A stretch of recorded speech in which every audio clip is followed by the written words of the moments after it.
الحمد لله رب العالمين والصلاة والسلام على سيد الأنبياء والمرسلين وعلى آله وصحبه أجمعين ربنا ظلمنا أنفسنا وإن لم تغفر لنا وترحمنا لنكونن من الخاسرين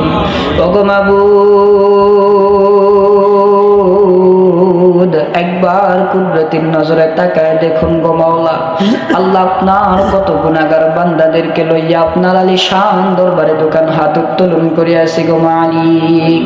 আল্লাহ আপনার কত গুনাহগার বান্দা কত রাত পর্যন্ত এখানে আছে গো মালিক। আল্লাহ ঘরের ভেতরে একবার শোয়ার জন্য যায় নাই গো মাওলা, কোরআনুল কারীমের কথা শোনার জন্য আছে ও গো মালিক। এর উসিলা করিয়া আমাদের সকলের জিন্দেগির গুনাহ খাতাগুলোকে মাফ করিয়া দেয়।